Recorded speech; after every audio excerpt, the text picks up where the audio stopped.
Morning everyone, my name is Himeshwari Sahu from career competition academy. हम लोग पढ़ रहे हैं क्लास 12th बोर्ड का बायो का सिलेबस। क्लियर है, जिसमें हमने अभी तक के 4 चैप्टर कंप्लीट कर लिए हैं। आज हम लोग स्टार्ट कर रहे हैं chapter 5 molecular basis of inheritance. ठीक है, ये हमने चैप्टर 4 में क्या पढ़ा, जेनेटिक्स पढ़े। ठीक है, उसके बाद क्या है ये जिसमें मेंडेलियन इनहेरिटेंस पढ़े थे। आज हम लोग पढ़ रहे हैं क्या, मॉलिक्यूलर बेसिस ऑफ इनहेरिटेंस। ठीक है, तो चलिए इसको स्टार्ट करते हैं। इसमें सबसे पहले आपको क्या पता होना चाहिए, न्यूक्लिक एसिड। क्या पता होना चाहिए, न्यूक्लिक एसिड। न्यूक्लिक एसिड क्या होता है,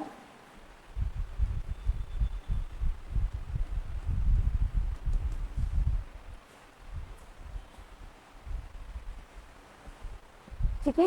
न्यूक्लिक एसिड क्या होता है, आरएनए और डीएनए ही क्या होते हैं, न्यूक्लिक एसिड होते हैं। ठीक है, क्या क्या आता है इसमें, आरएनए और क्या, डीएनए।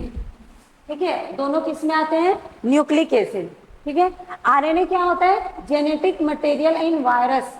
कुछ वायरस में जेनेटिक मटेरियल को क्या लिया जाता है, as a genetic material use किया जाता है। ठीक है, और डीएनए क्या होता है, universal genetic material in all human being, all animals. ठीक है, आरएनए क्या होता है, जेनेटिक मटेरियल सम वायरसेस। ठीक है, कुछ वायरसेस का क्या होता है, वो जेनेटिक मटेरियल होता है। इसी को लिख लेते हैं, genetic material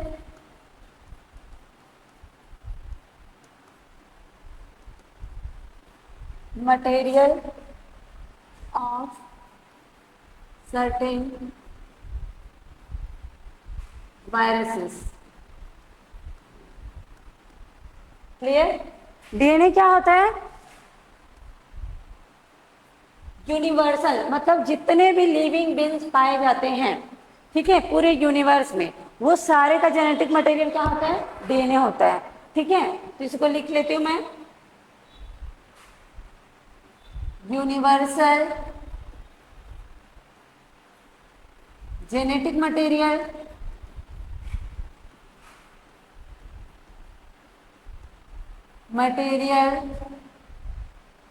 of all living organism, of all living organism। ठीक है, अब देखते हैं न्यूक्लिक एसिड के बारे में कि उसमें कौन कौन से कैरेक्टर्स पाए जाते हैं, उनका नेचर क्या होता है। ठीक है, ठीक, तो सबसे पहले देखते हैं कि न्यूक्लिक एसिड का नेचर क्या होता है। ये एसिडिक नेचर का होता है। क्या होता है, ये एसिडिक नेचर का होता है। लिख लेते हैं इसको,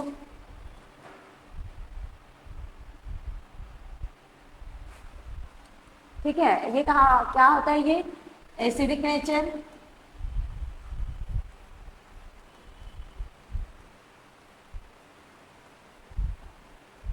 कहां पे पाया जाता है ये, इन न्यूक्लियस, इन न्यूक्लियस। अगर प्रोकैरियोट्स है तो उसमें कहां पे पाया जाता है, प्रोकैरियोट न्यूक्लिक एसिड कहां पे प्रेजेंट होता है, वो प्रोकैरियोट में पूरे साइटोप्लाज्म में फैले होता है। ठीक है, कहां पे पाया जाता है, प्रोकैरियोटिक में न्यूक्लिक एसिड साइटोप्लाज्म में, यूकैरियोट्स में कहां पे पाया जाता है, न्यूक्लियस में। क्लियर है ये, ठीक है। और क्या होता है ये, इसको सबसे पहले किसने आइडेंटिफाई किया था, first identify bye Frederick Misar,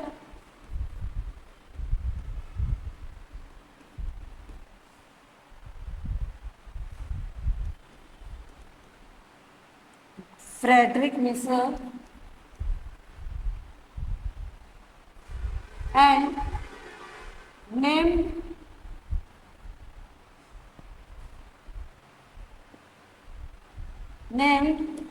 it is, क्या नाम से, फ्रेडरिक ने सबसे पहले न्यूक्लिक एसिड की खोज की। और क्या नाम रखा था इसका, न्यूक्लिन। क्या नाम रखा था, इससे पूछा जाता है। ठीक है, ये पता होना चाहिए।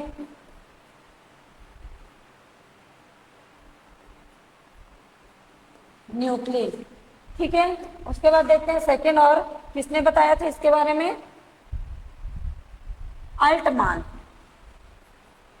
अल्टमैन। ठीक है, ये भी कौन थे? एक वैज्ञानिक थे जिन्होंने क्या किया था? Found nuclein, found nuclein to be acidic nature, to be acidic nature. ठीक है, अल्टमैन ने क्या किया? इस न्यूक्लिन को और क्या किया? स्टडी किया, और क्या बताया कि वो क्या होता है? वो एसिडिक नेचर का होता है। इसीलिए इसका नाम क्या रखा इन्होंने, अल्टमैन ने? Nucleic acid. ठीक है, ठीक है, नेचर, जिसके कारण इसका नाम क्या रखा?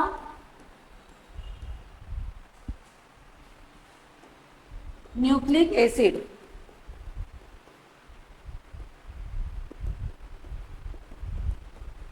ठीक है, ये दोनों याद रहेगा। सबसे पहले किसने आइडेंटिफाई किया था? Friedrich and Miescher. इन्होंने क्या नाम दिया था? न्यूक्लिन। ठीक है, उसके बाद अल्टमैन ने क्या किया? और स्टडी किया, और क्या बताया कि जो न्यूक्लिन है वो कौन से नेचर का होता है? एसिडिक नेचर का होता है, जिसके बेस पे इसका क्या नाम रखा गया? Nucleic acid. क्लियर इतना? अब देखते हैं लेंथ ऑफ डीएनए, कि इस डीएनए का लेंथ क्या होता है, लंबाई क्या होता है। ठीक है,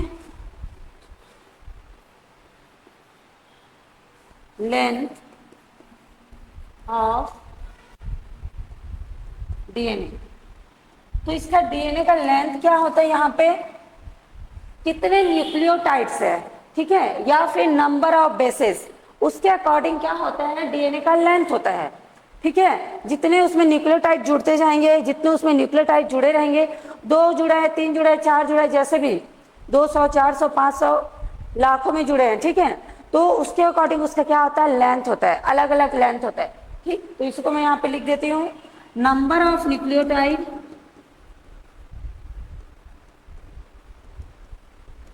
न्यूक्लियोटाइड, और क्या? Number of bases, number of bases.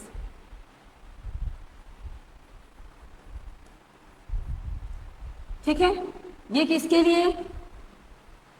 अगर ये क्या होगा? सिंगल स्ट्रैंडेड डीएनए होगा तो।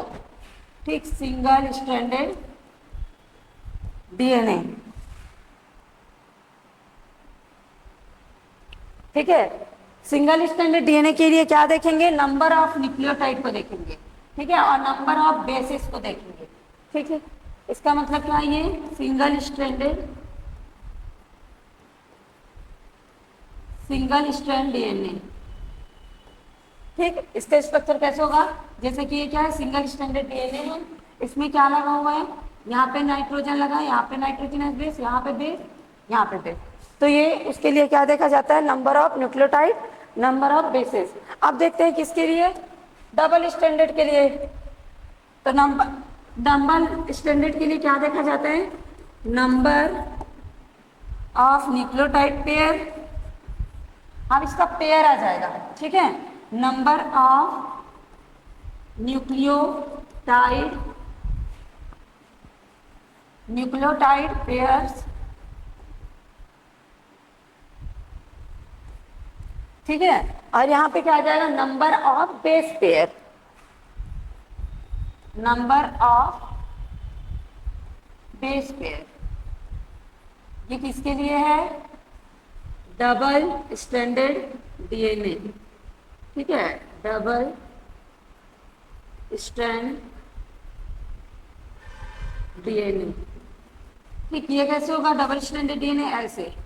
ठीक, अगर यहाँ पे एक न्यूक्लियोटाइड बेस है तो यहाँ पे भी क्या होगा? दूसरा न्यूक्लियोटाइड। ये क्या होगा? पेयर में प्रेजेंट होगा। क्लियर? ये तो ये था क्या? उसका लेंथ। अब हम लोग आगे देखते हैं इसका आगे, कि लेंथ के अकॉर्डिंग आपके एनसीईआरटी की बुक में क्या दिया हुआ है? कुछ बैक्टीरियाज का, कुछ वायरसेस का लेंथ को दिया हुआ है। ठीक है, जो कि क्या है? एक्चुअल लेंथ है, जो आपको पता होना चाहिए। तो उसके बारे में देखते हैं आगे। फॉर एग्जाम्पल,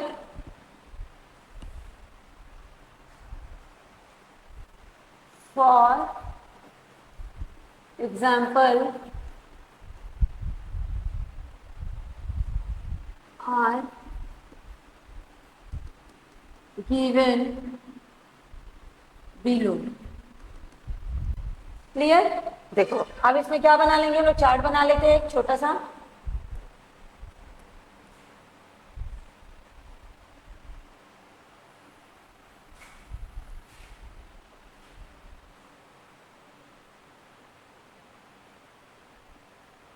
जी ठीक।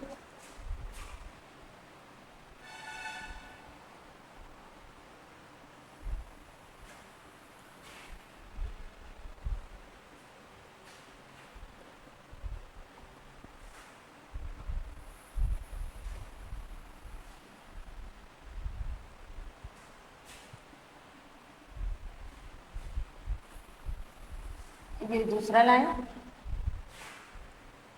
तीसरा चौथा। ठीक है, 4 बैक्टीरिया दिया हुआ है, 1 2 3 4। ठीक,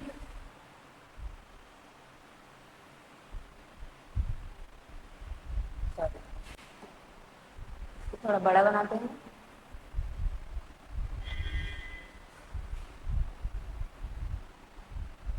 क्लियर?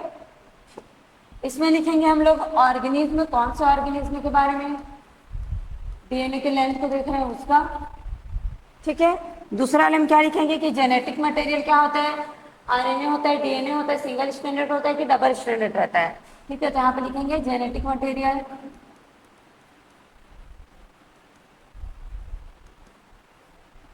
क्लियर? उसके बाद दिखेंगे हम नंबर ऑफ न्यूक्लियोटाइड और बेस पेयर,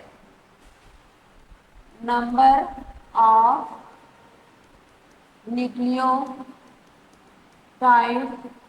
और बेस पेयर। क्लियर? ठीक। अब पहला लिखेंगे हम लोग क्या, इसमें किसके बारे में दिया गया है, बैक्टीरियोफेज। ठीक है, बैक्टीरियोफेज या फिर फाज। ठीक है, अपने अकॉर्डिंग इसको पढ़ते हैं, बैक्टीरियोफाज या फिर बैक्टीरियोफेज। ठीक, ये क्या होते हैं, ये इसका जेनेटिक मटेरियल क्या होता है, सिंगल स्ट्रैंडेड डीएनए होता है। ये इसमें क्या पाया जाता है, सिंगल स्ट्रैंडेड डीएनए पाया जाता है, क्योंकि ये क्या होते हैं, वायरस होते हैं। बैक्टीरियोफेज क्या है, एक वायरस है। याद रखना, इसमें बैक्टीरिया लिखा है मतलब ये बैक्टीरिया नहीं है।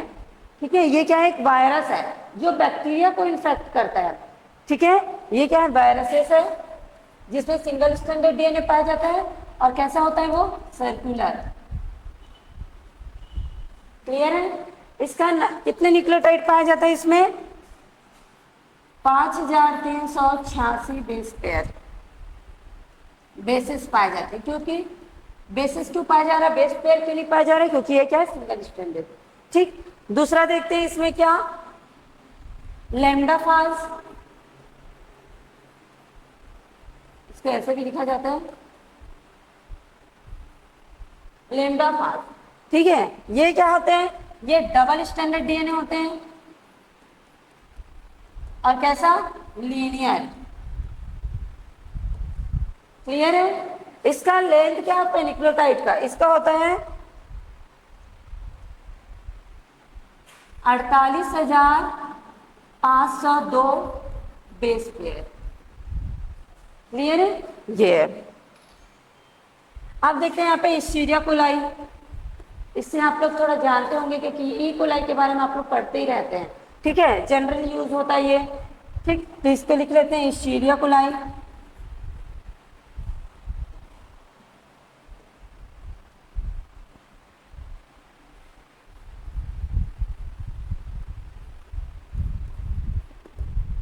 ठीक, इसी को क्या बोला जाता है, ई कोलाई भी बोला जाता है। ठीक है, शॉर्ट फॉर्म में। ये इसमें क्या पाया जाता है, इस्चीरिया कोलाई में, इसमें पाया जाता है डबल स्ट्रैंडेड डीएनए जरूर होता है इसमें, बट उसका शेप क्या होता है, सर्कुलर। ठीक है, इसका लेंथ क्या होता है, इसका लेंथ होता है 4.6 इंटू 10⁶ बेस पेयर। क्लियर? ठीक, अब देखते हैं लास्ट क्या देखते हैं, ह्यूमन जीनोम। ह्यूमन जीनोम का क्या होता है, जेनेटिक मटेरियल क्या होता है, आप लोग जान रहे हो ना। क्या होता है डबल स्टैंडर्ड और लीनियर। डबल स्टैंडर्ड डीएनए पाया जाता है ह्यूमन जीनोम में, और क्या होता है ये लीनियर होता है। ठीक है, सर्कुलर मतलब इसमें डीएनए कैसे पाया जाएगा, ऐसे सर्कुलर, लीनियर में क्या होगा ऐसे। ठीक ठीक। अब इसका क्या कितना रहता है, इसका लेंथ क्या रहता है ह्यूमन जीनोम का, कितना रहता है, कहाँ चला गया, 3.3 इंटू 10⁻⁹ बेस पेयर। ठीक है, इतना होता है किसका, ह्यूमन जीनोम का। ठीक, अगर ये पूछा जाए कि कितना बेस पेयर होता है, ठीक है, तो क्या होगा, ये किसके लिए, हैप्लॉइड के लिए है, ये किसके लिए, हैप्लॉइड के लिए है। अगर डिप्लॉइड में पूछा जाए तो क्या कर दोगे, यहाँ पे 2 से इंटू कर दोगे। क्लियर है, ह्यूमन जीनोम का है, ह्यूमन जीनोम क्या होता है, डिप्लॉइड होते हैं, यहाँ पे हैप्लॉइड का दिया गया है। अगर यहाँ पे डिप्लॉइड का पूछा जाए तो क्या करोगे, इसको 2 से क्या कर दोगे, मल्टीप्लाई कर दोगे। कैसे करोगे, 2 से मल्टीप्लाई, यहाँ पे कर दोगे 2 इंटू 3.3 इंटू 10⁻⁹ बेस पेयर। ठीक है, ये किसके लिए हो जाएगा, डिप्लॉइड के लिए हो जाएगा। क्लियर, ठीक है, ये दिया गया है आपके एनसीईआरटी के बुक में। अब हम लोग पढ़ते हैं डीएनए के बारे में। ठीक, अभी तक हम लोग क्या पढ़े थे, न्यूक्लिक एसिड क्या होता है, न्यूक्लिक एसिड में 2 प्रकार के जेनेटिक मटेरियल पाए जाते हैं, कौन कौन सा, डीएनए और आरएनए। आरएनए किस में पाया जाता है, वायरस में, जो जेनेटिक मटेरियल। ठीक है, क्यों, क्योंकि वो क्या रहता है, बहुत ज्यादा अनस्टेबल रहता है, अपना वेरिएशन करते रहता है, म्यूटेशन बहुत जल्दी होता है, फास्ट उसमें क्या होता है, म्यूटेशन रेट होता है। ठीक है, इसीलिए वायरसेस में पाया जाएगा, हमारे में पाया जाएगा तो क्या करेगा, प्रोटीन नहीं बनने देगा, बहुत सारे उसमें दिक्कत आएगी। ठीक है, हमारे में क्या पाया जाता है, DNA is a genetic material. ठीक है, और ये क्या होता है, थोड़ा स्टेबल रहता है डीएनए। ठीक, अब हम लोग क्या पढ़ लिए कि उसका लेंथ, कौन कौन से बैक्टीरिया, कौन कौन से ऑर्गेनिज्म में कितना कितना होता है, उसका जेनेटिक मटेरियल डीएनए होता है कि आरएनए होता है। ठीक है, ठीक, अब हम लोग देखते हैं डीएनए के बारे में कि डीएनए क्या होता है। डीएनए डीएनए कैसे बनता है, पॉलीन्यूक्लियोटाइड से मिलकर के, पॉलीन्यूक्लियोटाइड से मिलकर के बनता है। ठीक है, पॉलीन्यूक्लियोटाइड चेन से। ठीक है, पॉली मतलब क्या, बहुत सारा। ठीक है, पॉली मीन्स क्या, मैनी। ठीक है, बहुत सारे न्यूक्लियोटाइड क्या करेंगे, जुड़ते जाएंगे जुड़ते जाएंगे और क्या बना लेंगे, चैन बना लेंगे। ठीक है, उसी को क्या बोला जाएगा, डीएनए। जैसे कि ये हो गया एक स्टैंड, ये दूसरा स्टैंड हो गया, डबल स्टैंडर्ड रहता है ना। अब क्या होगा, इसमें बहुत सारे न्यूक्लियोटाइड क्या हो जा रहे हैं, यहाँ पे जुड़ते जाएंगे। ठीक, और एक पूरा क्या बना लेगा, यहाँ पे डीएनए बना लेगा। ठीक है, अब क्या हो रहा है, देखो न्यूक्लियोटाइड से ही क्या बन रहा है, पॉलीन्यूक्लियोटाइड मीन्स डीएनए। तो न्यूक्लियोटाइड क्या होता है, ये आपको पता होना चाहिए। ठीक, तो न्यूक्लियोटाइड के बारे में देखते हैं कि न्यूक्लियोटाइड क्या होता है।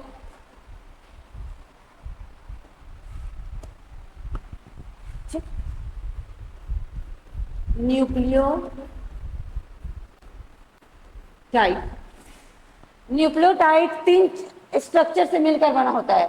ठीक है, न्यूक्लियोटाइड में 3 स्ट्रक्चर्स होते हैं। कौन कौन सा होता है इसमें, न्यूक्लियोटाइड में पहला क्या पाया जाता है, पेंटोज शुगर। क्या होता है इसमें, पेंटोज शुगर। ठीक, क्या पाया जाता है इसमें, पेंटोज शुगर। उसके बाद और किससे मिलकर बना होता है ये,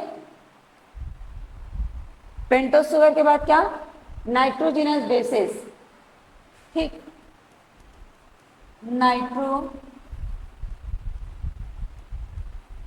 नाइट्रोजिनस बेस। ठीक है, अब तीसरा एक और चीज इसमें रहता है, कौन सा, फॉस्फेट ग्रुप। ठीक है, फॉस्फोरिक एसिड भी बोला जाता है या फिर फॉस्फेट ग्रुप भी बोला जाता है। ठीक है, इसको H3PO4 भी लिखा जाता है, या फिर इसको और कैसे लिखे जाते हैं, PO4। इसको क्या कर दिया, वहां से रिमूव कर दिया, तो उसको ऐसे भी लिखा जाता है। क्लियर है? ठीक। अब देखते हैं इसमें कि पेंटोज शुगर क्या दो प्रकार के पाया जाता है, कौन कौन सा? पेंटोज शुगर दो प्रकार के होते हैं, इसमें कौन कौन सा? एक होता है डी ऑक्सी राइबोस शुगर, ये किसमें पाया जाता है? डीएनए में। ठीक है। और क्या पाया जाता है? राइबोस शुगर, ये किसमें पाया जाता है? आरएनए में। क्लियर? अब देखते हैं नाइट्रोजनस बेस भी दो प्रकार के होते हैं, नाइट्रोजनस बेस भी दो प्रकार के होते हैं, प्यूरिन और पायरिमिडिन।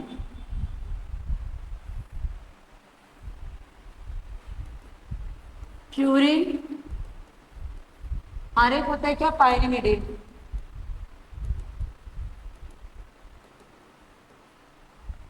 क्लियर? प्यूरिन में दो पाया जाता है, अगर डीएनए है तो कौन कौन सा? एडेनिन और ग्वानिन। ठीक है। पायरिमिडिन में क्या पाया जाता है? साइटोसिन, यूरेसिन और थायमिन।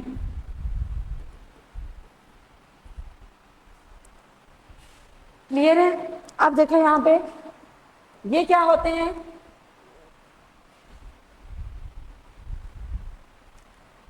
साइटोसिन किसमें पाया जाता है?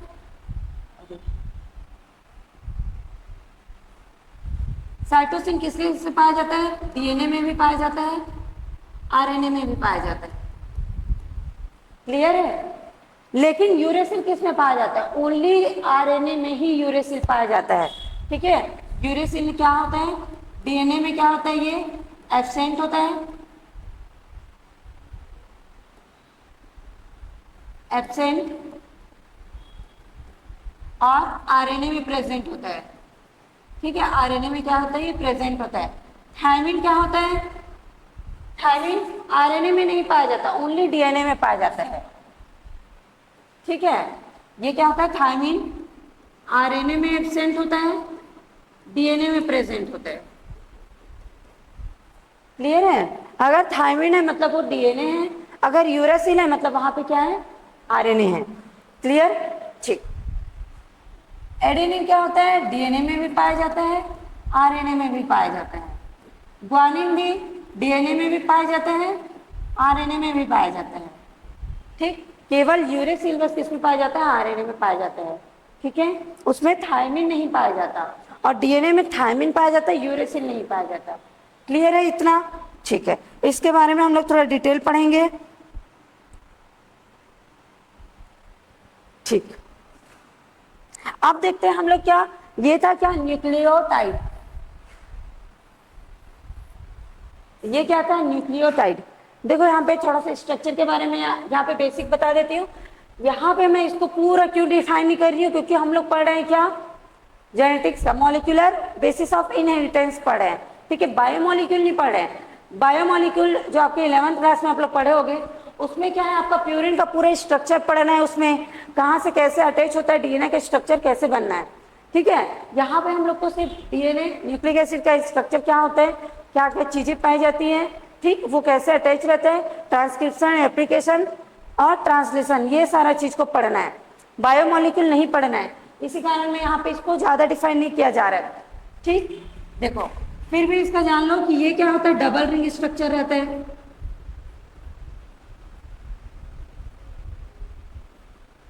ठीक है। ये क्या होता है? डबल रिंग स्ट्रक्चर होता है, और ये क्या होता है? Single ring structure. ठीक है। प्यूरिन डबल रिंग स्ट्रक्चर और पायरिमिडिन सिंगल रिंग स्ट्रक्चर पाया जाता है। क्लियर यहाँ पे? ठीक है।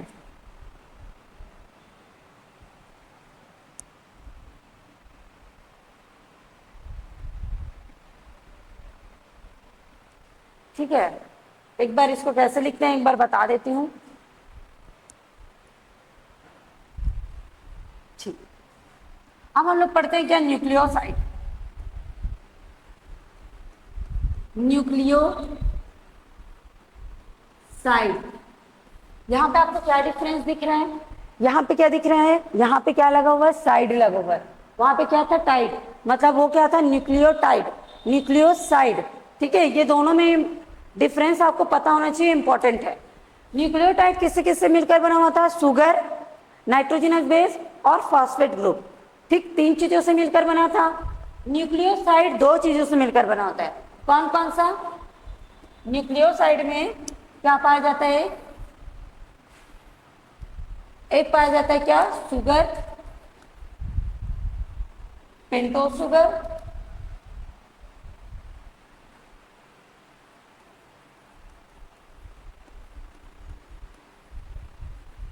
और क्या रहता है इसमें, नाइट्रोजनस बेस,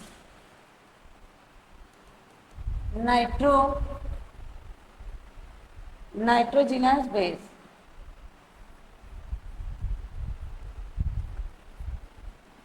ठीक है, इसमें फॉस्फेट ग्रुप नहीं पाया जाता। ठीक है, इसमें क्या रहता है, फॉस्फेट ग्रुप एब्सेंट रहता है। ठीक है, ठीक, जिसमें फॉस्फेट ग्रुप नहीं पाया जाता उसको बोला जाता है क्या, न्यूक्लियोसाइड, और जिसमें फॉस्फेट ग्रुप पाया जाता है इसको बोला जाता है क्या, न्यूक्लियोटाइड। क्लियर है, ठीक, चलो आगे देखते हैं इसमें।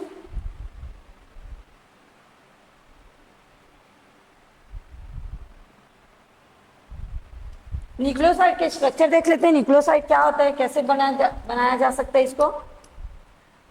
सबसे पहले हम लोग क्या बनाएंगे, यहाँ पे पेंटोस शुगर, ये क्या है, शुगर का स्ट्रक्चर है। ठीक है, ये क्या होता है, पेंटोस शुगर। ठीक, 1 2 3 4 5, 5 रिंग है, ये क्या है, पेंटोस शुगर का स्ट्रक्चर, यहाँ पे लिख देते हैं, ये क्या है, शुगर। क्लियर, अब इसमें क्या होता है, यहाँ पे जुड़े रहता है क्या, नाइट्रोजनस बेस। ठीक, यहाँ पे क्या जुड़े रहता है, नाइट्रोजनस बेस, इसको ऐसे भी लिखते हैं। ठीक है, इनटू बेस, नाइट्रोजन बेस भी बोला जाता है इसको।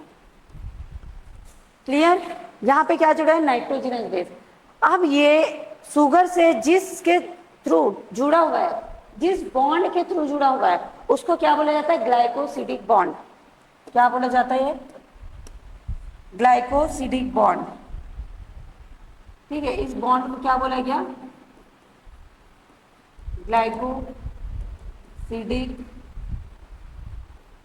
बॉन्ड। क्लियर है, अगर ये न्यूक्लियोटाइड रहता तो यहां से क्या जुड़े रहता है, फॉस्फेट ग्रुप जुड़े रहता है। ठीक है, तो इसमें क्या पाया जाए, अगर यहाँ पे फॉस्फेट ग्रुप जुड़ा है मतलब क्या रहता है, वो एस्टर बॉन्ड।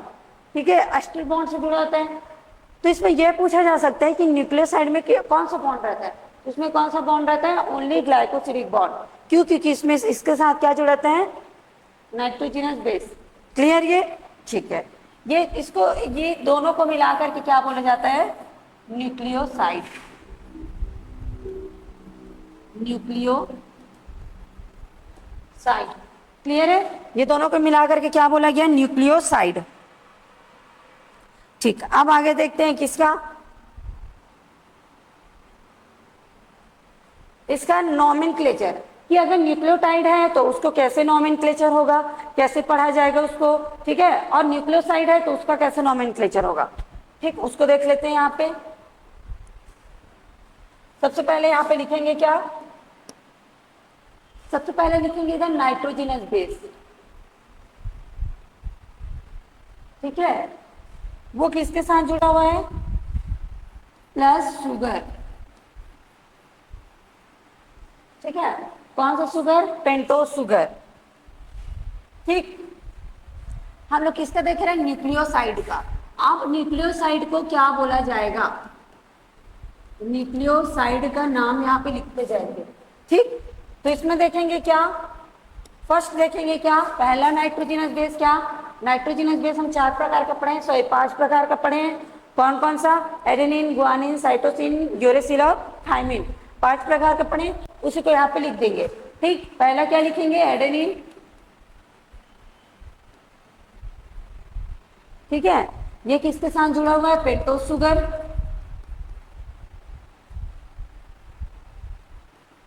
पेंटोस शुगर, अगर एडेनिन पेंटोज शुगर के साथ जुड़ा है, मतलब वो क्या है, न्यूक्लियोसाइड है। अब इसको कौन से नाम से जाना जाएगा, एडिनोसिन। ठीक है, इसको बोला जाएगा क्या, एडिनोसिन।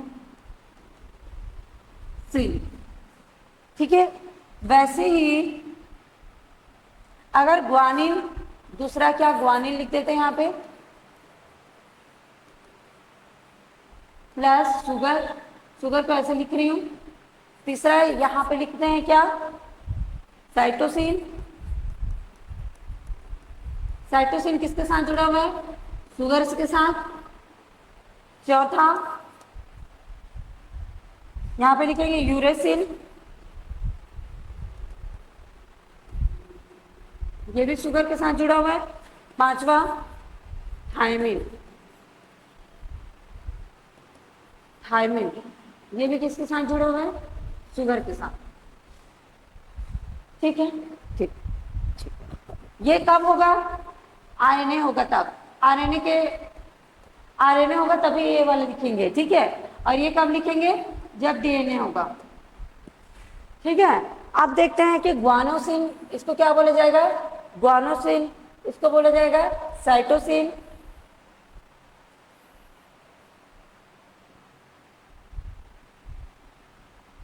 इसको बोला जाएगा क्या, ग्वानोसिन। ठीक है, प्यूरिन, प्यूरिन में क्या रहेगा, सिन जुड़ेगा। ठीक है, अब जब पायरिमिडीन हो जाएगा तो उसमें क्या जुड़ेगा, डीन जुड़ जाएगा लास्ट में, याद रखना। ये दोनों में क्या जुड़ा है, लास्ट में देखो सिन, सिन जोड़ा है। ठीक, अब क्या देखेंगे हम लोग, साइटोसिन में क्या हो जाएगा, ये साइटिडीन, साइटिडीन। ठीक, यूरिडीन और थाइमिडीन। ठीक है, ये तीनों क्या है, पिरिमिडीन है। ये तीनों क्या है, पिरिमिडीन है। और ये दोनों क्या है, प्यूरिन है। तो प्यूरिन में क्या जुड़ा है, सिन जुड़ा है, ग्वानोसिन, एडिनोसिन।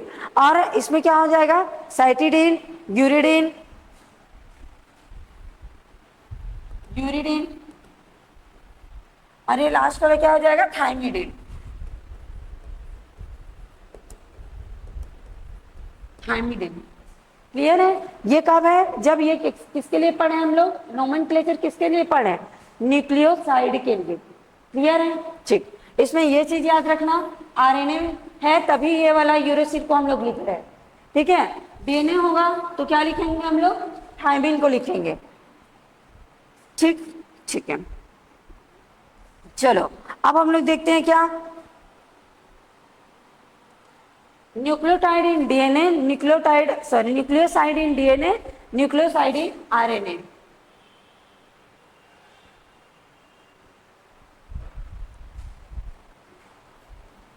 इसको लिखते हैं व्हाइट कलर से,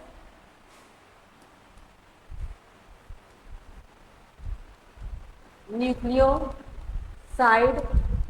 इन डीएनए, तब उसका नाम क्या होगा वो लिखेंगे। और न्यूक्लियोसाइड इन आरएनए, तब उसका नाम क्या लिखेंगे। ठीक है, तो आरएनए वाला तो हम लोग पढ़ ही लिए हैं, इसी को लिखेंगे। इसमें क्या हो जाएगा, डीएनए में क्या जुड़ जाएगा, डीऑक्सी। ठीक है, डीएनए में क्या हो जाएगा, उसके स्टार्टिंग में क्या जुड़ जाएगा, प्रीफिक्स में डीऑक्सी जुड़ जाएगा। ठीक, जैसे कि एडेनिन है तो उसमें क्या हो जाएगा, डीऑक्सी एडिनोसिन, एडिनोसिन। ग्वानिन है तो क्या हो जाएगा, डीऑक्सी ग्वानोसिन, ग्वानोसिन। क्लियर है, वैसे ही इसमें क्या हो जाएगा, साइटोडीन है तो क्या हो जाएगा, अभी हम लोग आगे पढ़े हैं, साइटोसिन को क्या लिखा जाता है, साइटिडीन, डीऑक्सी साइटिडीन। क्लियर है, बाकी सब सेम रहेगा, क्यों, क्योंकि ये क्या है, न्यूक्लियोसाइड है। ठीक, बट क्या इसमें चेंज हो रहा है, ये डीएनए है करके सामने में क्या लग जाना है, डीऑक्सी। ठीक, और इसमें क्या पाया जाता है, थायमिन पाया जाता है, तो यहाँ पे क्या रहेगा, डीऑक्सी थायमिडीन। क्लियर, ठीक। अब देखते हैं किसमें, आरएनए में है। आरएनए में है तो क्या हो जाएगा, इसमें डी ऑक्सी हट जाएगा, इसमें क्या हो जाएगा आरएनए में एडिनोसिन, ये हो जाएगा ग्वानोसिन, और ये हो जाएगा क्या साइटिडीन, और इसमें क्या पाया जाता है यूरिसिन, तो उसका क्या हो जाएगा यूरिडिन। क्लियर है? इसमें क्या रहता है यूरिडिन, यूरिडिन एब्सेंट होता है, सॉरी प्रेजेंट इंग्लिश का, इसमें क्या रहता है एब्सेंट, ठीक है। और इसमें क्या रहता है डीऑक्सीथाइमिडीन एब्सेंट होता है, ठीक है, डीऑक्सीथाइमिडीन एब्सेंट, ठीक, इससे पूछा जा सकता है। क्लियर? ठीक है। अब हम लोग देखते हैं क्या न्यूक्लियोटाइड के लिए, कि अभी हम लोग किसमें देख रहे थे न्यूक्लियोसाइड का नॉमेनक्लेचर देख रहे थे ना, अब हम लोग देखेंगे न्यूक्लियोटाइड का नॉमेनक्लेचर। ठीक, जल्दी से करते हैं इसको। सेम यहाँ पे लिख लेंगे न्यूक्लियोसाइड, इसमें क्या क्या रहता है प्रेजेंट, नाइट्रोजनस बेस रहेगा प्लस शुगर रहेगा, और क्या पाया जाता है इसमें फॉस्फेट रहेगा, ये तीनों मिलाकर के क्या बनाएंगे न्यूक्लियोटाइड। तो इसका नॉमेनक्लेचर देखेंगे कि न्यूक्लियोटाइड में अगर एडेनिन है तो उसको क्या बोला जाएगा, ठीक है। ठीक,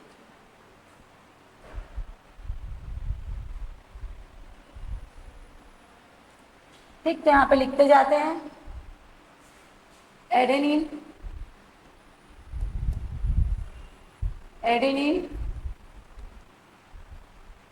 प्लस शुगर प्लस फॉस्फेट को पी से लिखते जा रहे हैं, ठीक है। वैसे ही दूसरा भी लिख लेते हैं यहाँ पे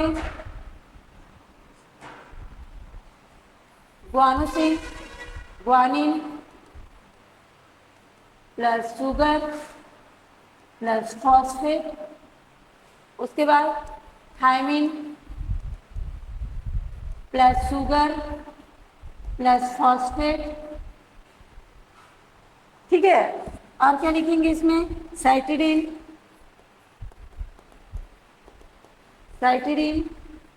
प्लस शुगर प्लस फॉस्फेट, क्या बच गया यूरेसिल, इसको साइटिडीन लिख दें, इसको लिखेंगे साइटोसिन।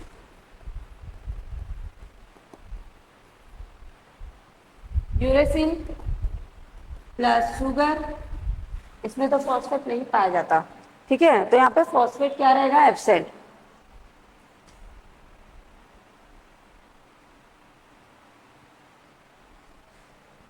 ठीक है,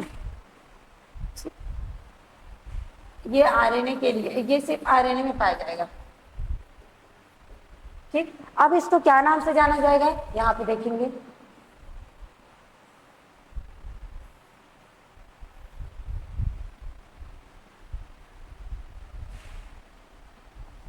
इसको बोला जाएगा क्या एडिनोसिन मोनोफॉस्फेट, ठीक है, इसको क्या बोला जाएगा adenosine monophosphate,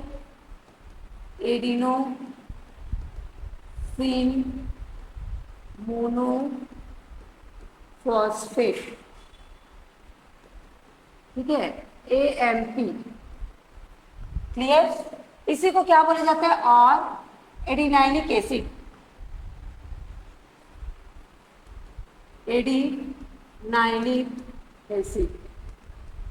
clear.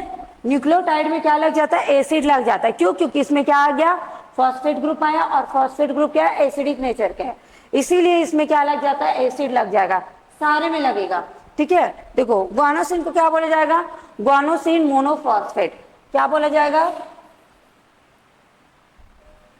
Guanosine monophosphate,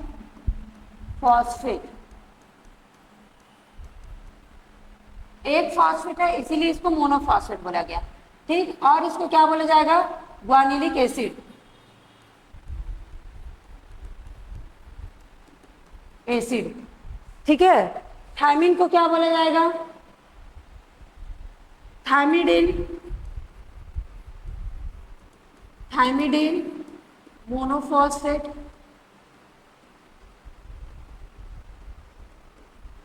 और इसको क्या बोला जा सकता है? क्योंकि ये न्यूक्लियोटाइड है तो इसको क्या बोला जाएगा? थायमिडिलिक एसिड।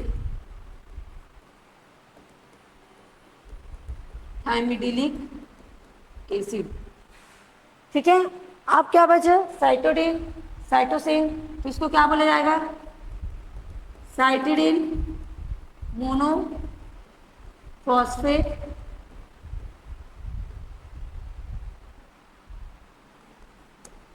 या इसको बोला जाएगा और साइटिडिलिक एसिड।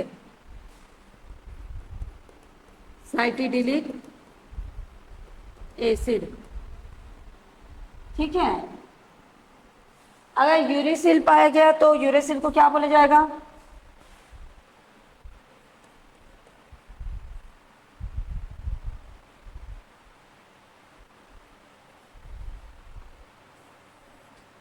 ठीक है, इसमें भी फॉस्फेट डाल लेते हैं। इसको बोला जाएगा क्या? यूरिडिन। यूरिडिन मोनोफॉस्फेट,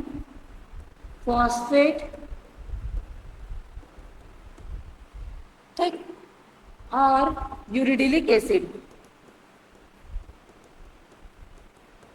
क्लियर है? अगर न्यूक्लियोटाइड रहा तो इसका नाम क्या होता है? नोमेनक्लेचर ये होता है, बहुत इंपॉर्टेंट है। इसमें फॉस्फेट क्या है? एक फॉस्फेट है, इसलिए इसको AMP बोला गया। इसको GMP बोला जाएगा, ठीक है। इसको क्या बोला जाएगा? GMP। इसको बोला जाएगा क्या? TMP। इसको CMP, इसको UMP, ठीक है। क्यों? क्योंकि इसमें क्या है? फॉस्फेट की संख्या क्या है? एक है। अगर इसमें फॉस्फेट क्या हो गया? दो हो गया तो उसको GDP बोला जाएगा, ADP बोला जाएगा, ठीक है, TDP बोला जाएगा। सारे में क्या लग जाएगा? डाई लग जाएगा, डाई फॉस्फेट। अगर तीन आ गया तो क्या हो जाएगा? ATP। तो इसी से क्या बनता है? ATP बनता है, एनर्जी करेंसी। क्लियर है? ठीक है, इसको भी लिख लेते हैं कि अगर इसमें तीन जुड़ गया तो क्या?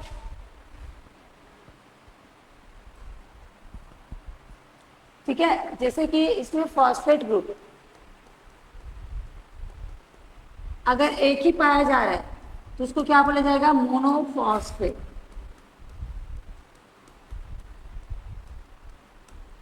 ठीक है, एडेनिन में पाया गया तो क्या हो जाएगा? AMP बोला जाएगा। अगर दो फॉस्फेट जुड़ गया, ठीक है, इसमें क्या जुड़ गया? दो फॉस्फेट, तो इसको क्या बोला जाएगा? ADP। अगर तीन फॉस्फेट जुड़ गया, दो और जुड़ गया तो क्या बोला जाएगा? ATP। क्लियर है? ATP में कितना फॉस्फेट होता है? तीन फॉस्फेट ग्रुप, ठीक है। ये कैसे जुड़ा रहेगा? ये शुगर है, ये शुगर है, यहाँ पे जुड़ा रहता है क्या? नाइट्रोजनस बेस, और इधर जुड़ा रहता है फॉस्फेट। अब इसमें कितना फॉस्फेट जुड़ा है एक दूसरे से?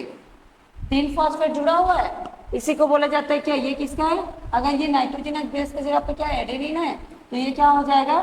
ATP, adenosine triphosphate. क्लियर? ये ATP, ठीक है। अब हम लोग देखते हैं क्या कि इसमें बॉन्ड कौन कौन सा बनता है। लास्ट देखते हैं क्या इसमें कि बॉन्ड कौन कौन सा बनता है।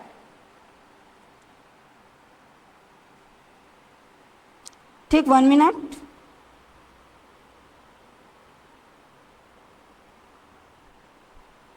चलो,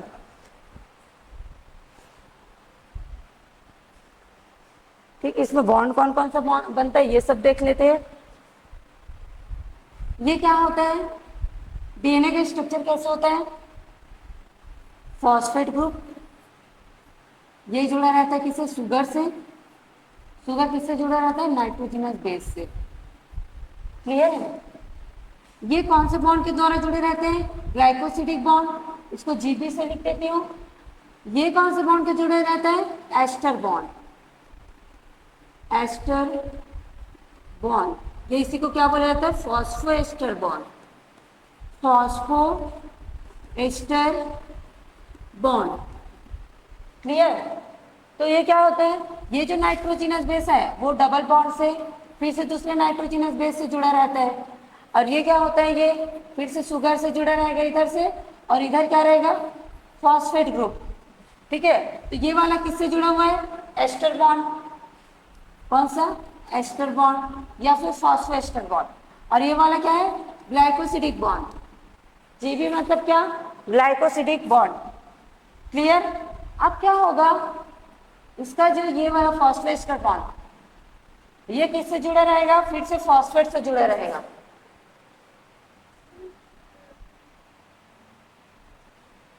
ठीक है, पेंटोस शुगर, फॉस्फेट ग्रुप,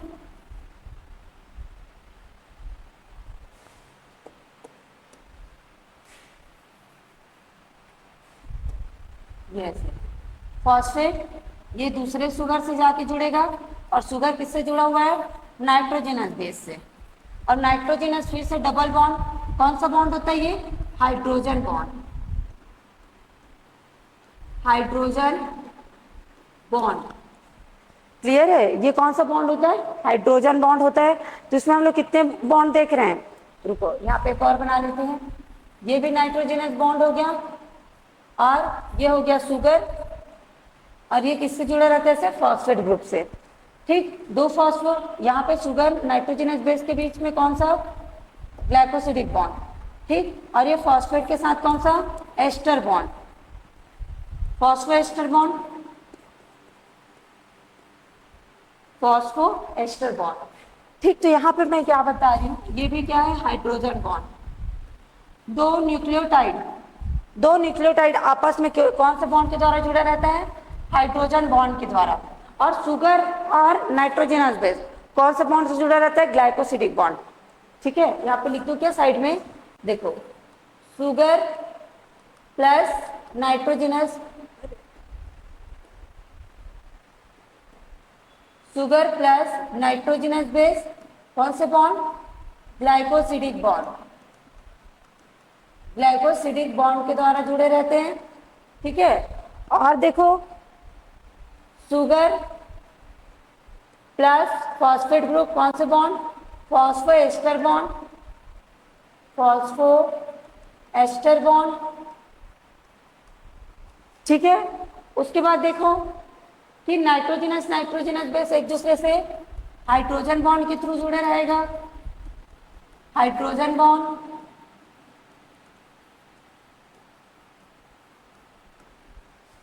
ठीक है, ठीक, अब हम लोग क्या देख रहे हैं कि एक न्यूक्लियोटाइड दूसरे न्यूक्लियोटाइड से कौन से बॉन्ड के द्वारा जुड़ा है, फॉस्फोडाइएस्टर बॉन्ड।